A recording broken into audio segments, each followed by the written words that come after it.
So, one of my favorite things to do when studying businesses is to look out for repeatable patterns you see in businesses, and particularly in a lot of businesses, particularly in an area that is either really important or really common for those organizations, and try to figure out what you don't have to make decisions on. When you're a founder inside of a business, you will have dozens of decisions you'll have to make, say every day, week, month.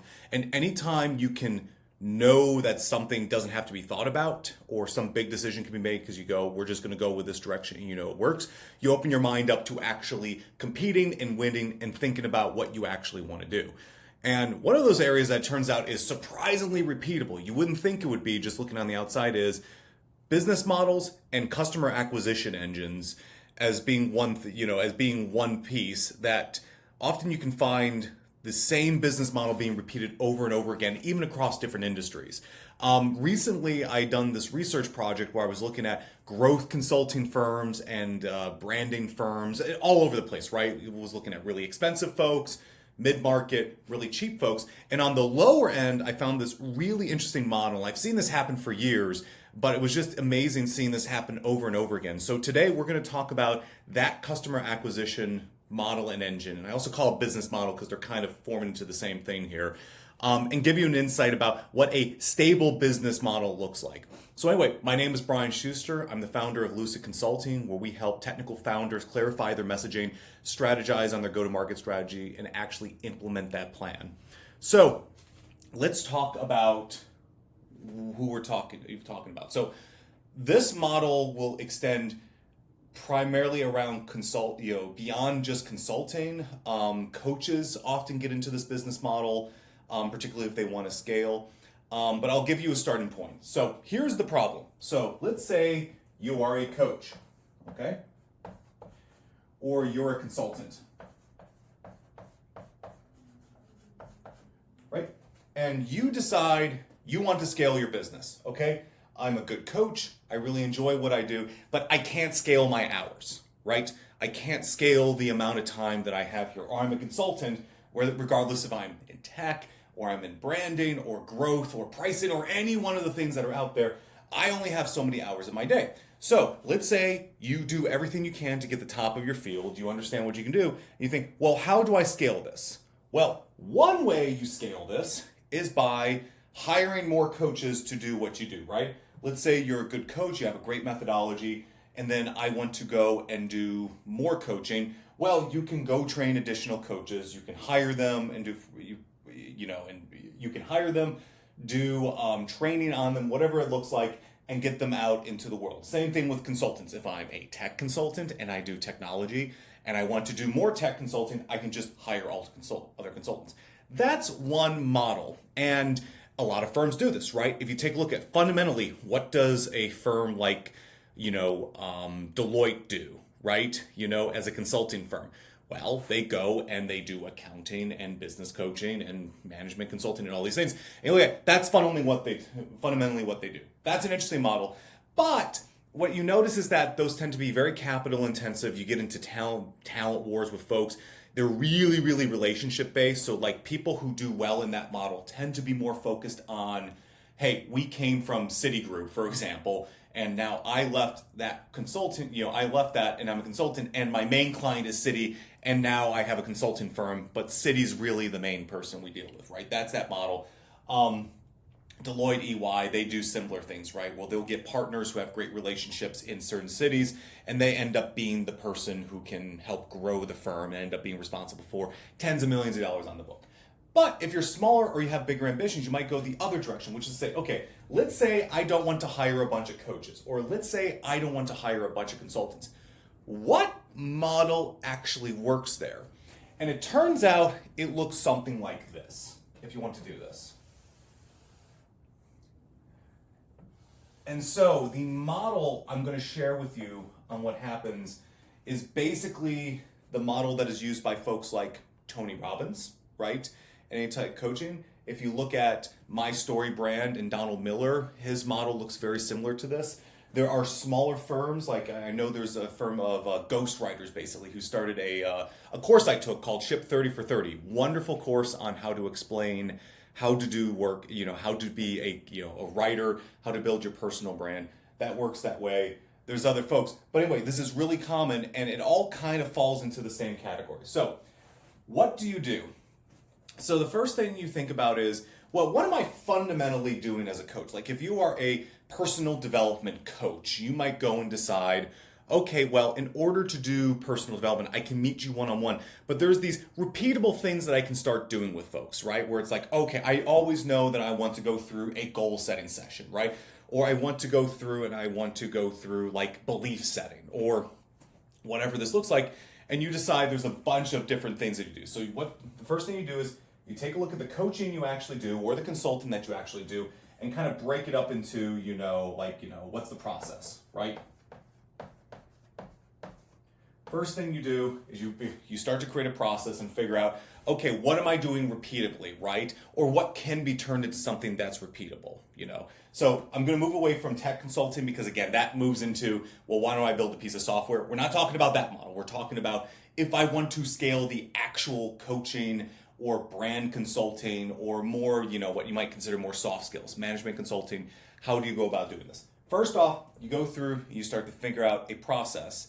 And then you think about, okay, what are the different ways I can deliver this, right? And there's a lot, right? You can give workshops. And that takes it from a one-to-one to one-to-many, right? Which is to say, okay, instead of saying, I'm going to teach you about branding and I'm going to just do it as an individual, I'm going to invite 10 people to a room and I'm going to give them a talk on what that looks like, right? And maybe I have some workbooks, right? So I have workshops, I have workbooks, right? Where I go and say, okay, I'm going to take my learning, I'm going to put it into a book of some sort, right? It could be an actual workbook that I actually go through during the workshop. It could be something I do on my own. It could just be a full book, right? So I'm going to put this down here as well, just to call this a separate thing, and say, I'm now writing a book, and I'm putting all my knowledge there, right? I could also say, well, maybe I don't do workbooks, books. Maybe I have a community and I do speaking every once in a while, right? So you end up having something that looks like a community. Maybe I take that knowledge and decide, okay, well, I'm going to deliver this piecemeal over time, right? Or I'm going to give insights and updates, right? So it could be something like a newsletter. Right? And so what we're doing here is we took coaching here at the very top, coaching or consulting. And again, not every consultant is going to be like this, but the consultants who could also be kind of like coaches kind of fall into this category, right?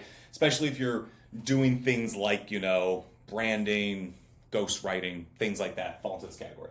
You take it and you turn it into a process where this is the process of how somebody goes through to do this. And especially if you've done consulting or coaching a lot and you go and say, I always know I'm going to have to do this step. I always know I'm going to have to do this. I always know I'm going to have to do this. And then maybe there's some other part that ends up back. But you certainly know in the front end you do this. You break this up and you think of all the different ways you can deliver this. Okay? Now, here's the important part. When going into the funnel, what ends up happening is the consulting services or the coaching services moves from a model where we charge, $250 an hour, right? Or something like that.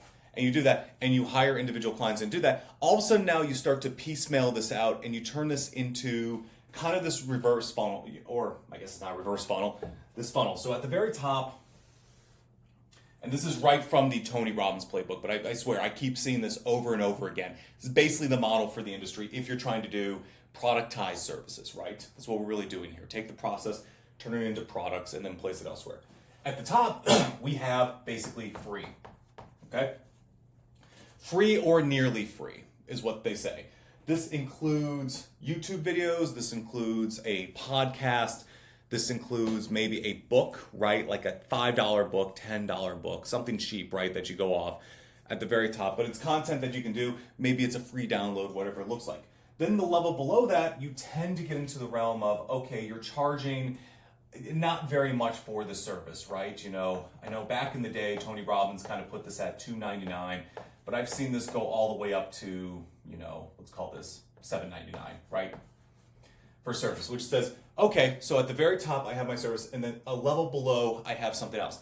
This service now is going to be some combination of these things built into this. I've seen people, like one of the brand groups that I looked at, name escapes me at the moment, basically has a paid community that for $2.99 a month, you go in and you enter this community. If you're Tony Robbins, it's like buying one of his, now this is going back a couple decades, right? I'm not even sure if they still sell these, but like these giant Personal Power 2 tape deck, right? That's like this giant thing that's out there that's like $2.99. You buy his book for like $10, but then he has this really good program goes through that's $2.99, and it's something between $300 and $800, right? Somewhere in that range, maybe up to $1,000. Ship 30 for 30 has a community, right, that they do, where they do community and workshops, where for 30 days you come together and you learn how to do writing and personal development. It falls right into this range. I believe at the cheapest it's about $600, at the most expensive it's about $1,000, but right in that range, right? And so that ends up being the first level.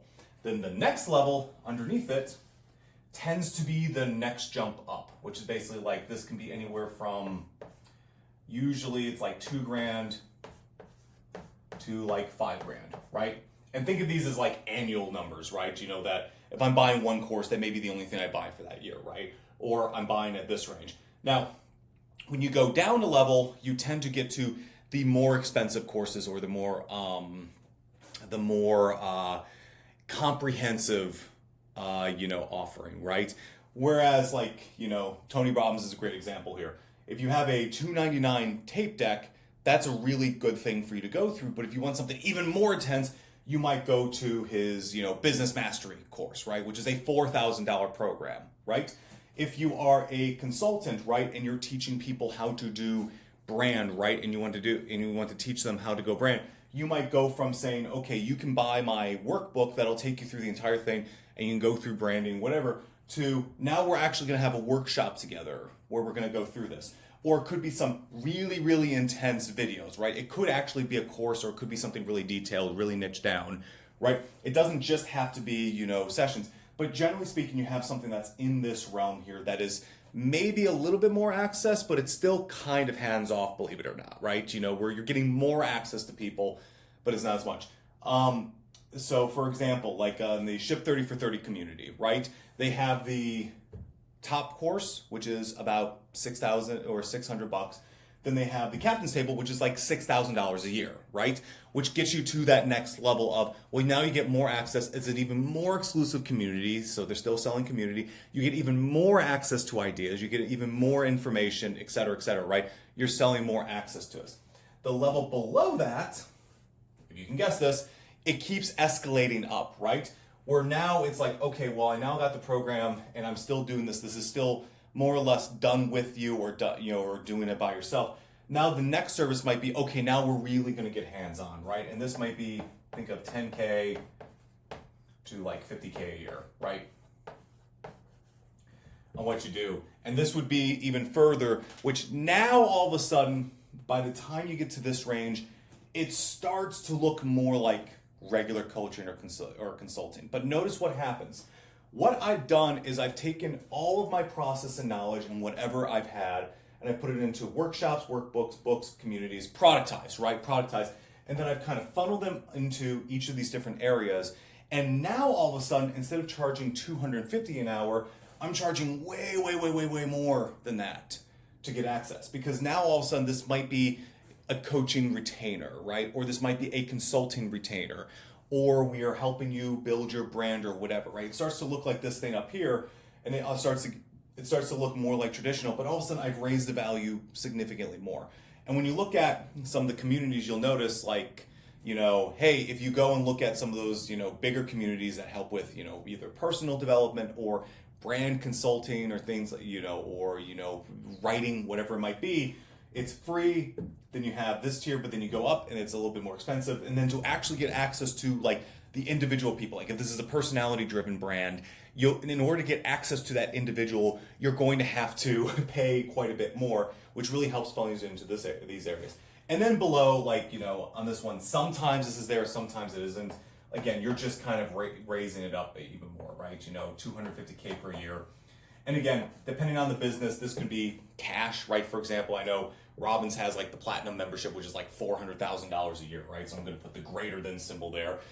For some, this is like you get paid equity, right? Like for example, if you're like a phenomenal like brand person, right? Or you do phenomenal brand work and you want to do this, you may teach a bunch of people how to do brand and you may have all these courses, but in order for me to get like your time like to be like a fractional CMO or whatever, you may have to come in and be like, okay, I need equity, right? So that, and that I need a lot of cash in equity, and that happens here.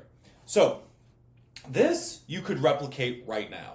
Okay, so this is actually not the super hard part. If you have enough experience as a consultant or coach and you have enough process, you can start to figure out what these things look like and to do, or you can iterate over them. That's not the trick with these communities. Okay, that's not the trick. The trick to getting this whole thing work for yourself is two things. One, huge market. Two, huge channel. Huge top of funnel channel. Okay? And the thing you'll notice about almost any group that has this formula, right, that uses this, and again, it's a good model. It works. It prints tons of cash. But almost all of them will have a massive, massive appeal at the very top. And this is something that's tricky for people who are coming from coaching and consulting. Like, because if you are a mid-market coach or mid-market consultant, and you're currently selling to your client, the rule there is you want to niche down. You want to be specific. I'm currently writing up about this to say, hey, you can't really focus on everyone, right? Then you're going to appeal to no one, right? If you are a branding consultant and you do great brand work and you do design and other things like that, and you go out, there's lots of people who look like you. So the strategy then for positioning is niche down into some level. Get yourself branded materials or a branded process and methodology, talked about it. Go and be more known in your industry, right? So that you can have a bigger appeal to folks. Have your services be really tightly focused on the one or two things that you end up doing well. Be working for a specific industry. Whatever you can do to find your own niche, basically, that you can defend is what you want to do. But when you move onto this model and you can serve a whole bunch of people, the rule is almost reversed. Almost with any one of these companies, you will notice they really don't limit who can come in, right? Like one of the groups that I was looking at that was doing personal branding. It was a personal branding community, right? And they were branding coaches. They basically, the front of their website said, anyone can develop their brand, okay? Anyone can do that. If you were a mid-market consulting firm and you were a personal branding expert, you can't get anyone because you need to be able to support your time. You can't deal with that many sales, or you can't deal with that many sales calls when you know, hey, out of 100 people, only 2 are going to be able to actually pay the rate you need, right? And that might get difficult. Versus here, you don't care, right? Because this is automated, this is automated, this is automated more or less, right, to bring folks in. And this is one where you start taking sales calls, but you're basically doing really, really well at that point, right? You're making a lot of money. So you go in. So you have to go for the widest base possible that you can. Again, Tony Robbins, you look at the website, they ain't limiting anyone, really. You go to StoryBrand, they're going for pretty much anyone that has a website. This also exists for entrepreneurs and startups, right? And there's a difference between consultants who actually work on startups and people who actually go and do, people. There are consultants who you can work for that know how to do startups, right? They have experience to do this, but they only work with very, very specific folks and help them with those problems. Versus communities that help with entrepreneurship is pretty much anyone who is interested and can pay the fee basically comes in. That's the first thing that needs to change here. Because in order to get enough people to the bottom, you got to have a big wide appeal. Second, and this is the hardest part, so you need to have a funnel or you need to have a channel that can really bring in tons of folks. And if you notice in the most successful communities, and this is true for the coaches and consultants, the people, they have some insane advantage, right?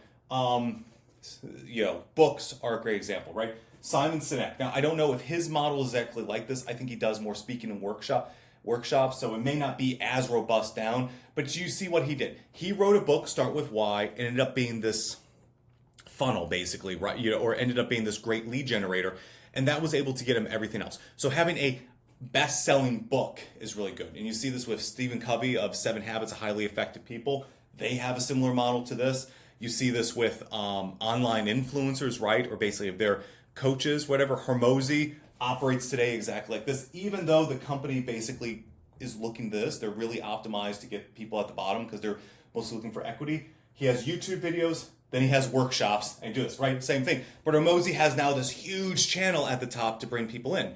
So you need to have a bunch of folks coming through there. If you do not have enough folks coming in, basically, all of a sudden, all the work that is required to create great products, to create great workshops, to be able to bring in consultants to do that, doesn't really make sense. You can't support as big of a team. The people that I know that are smaller, like the Ship 30 for 30 folks, are a smaller team, but within their community, right, for especially ghostwriters, they have a big, wide appeal. They have a lot of social influence. They have a lot of folks going in. And so really, that's how this ends up functioning here. So, for the most part, if you are a coach or consultant and you want to move into this direction, here's the steps you would more or less do. Like if I said, Brian, how would you go and actually convert your business to move in this path? First step you're going to do is actually figure out what niche you're actually laying on top of, right? If you're doing your coaching and consulting right, you've already kind of carved out a niche for yourself. But then there's some larger group underneath that you're serving, right? If you're serving B2B tech founders, right, and you have some methodology on how to think, right? Maybe you're a DevRel expert or something else. The more underlying group that you're doing, the wider market is, well, people who are starting tech companies that are interested in building communities, right? That's a group you can focus on. If you're a brander and you're focused on helping athletes basically build a social influence, right? The larger group is, well, we're helping, people who have talent in the world, right? If you're a musician or, a football player or whatever, trying to be able to grow this out, right? And you can make it a cool niche community, right? That is just for like athletes and musicians, but that's still a wide group, right? And if you're a branding expert who knows how to make like a musician really famous, the wider group is anyone who's ever tried to play music and wants to make it may want that, right? That's the wider group. So that's the first thing. Second thing is to actually get the process down and figure out what's different about what you do. You don't have to necessarily do this, but most of the best people do, which is take this stuff, figure out your process, and brand it, right? Think about the steps that you have here. And there's some phenomenal resources out there that talk about here's how you build a process, how you do it. I know Hormozy talks about this, right? When he's talking about his killer offer, it's almost like you're doing that, but for each individual thing. How do you talk about your workshops? How you talk about your workbooks, your books, your community, newsletters, all these things. They kind of have names around each thing to kind of make it unique, right? And that puts it at, and that makes it really useful. Getting clear on that process and starting to figure out how can I move my consultants to doing workshops, doing workbooks, things like that, ends up being a good first step to figuring out if you can actually do this. Probably the more important thing, though, is that, and this is the hard thing, as a consultant or a coach, usually you're not relying on social media to get leads. Usually it's referral based or it's networking based, or you go to an event, you get folks there, and it's one-on-one, right? What you need to do is you need to be able to create this channel, which means you should probably start working on your social media skills. That's a good one. Or you should work on your video, or you should work on being able to go in events, or your writing. At some point, you need to be able to produce really high quality content and do it for long enough that you can get attention so that you can potentially get a book deal. Your podcast has a chance to be able to blow up. You get onto a new medium, for example, right? A new social media platform, or maybe an old one, and you get an Instagram that blows up, or a Twitter that blows up, or something else, being able to talk about your thing. And then once you get this, and you can start moving into the direction, being able to create these different things, break them up into individual sections like workshops, workbooks, communities, online education, just being able to translate it and be able to give people the value. Then all of a sudden you start moving in a direction where this is possible and you're kind of on your way. It's difficult because until you really get this, it doesn't start to take off. However, if you do have this and you have some skill that's worth doing, this becomes way easier to be able to do, right? So anyway, this is a model I actually quite like. This is one that actually works. You take a look upstream, it's a completely different model. They'll have similar pieces, but they're going to be doing different things there than are here. And that might be a video that I do in the future. By the way, folks, thank you very much. I appreciate you being here. If you have any thoughts or comments, please let me know below. And I will see you next time.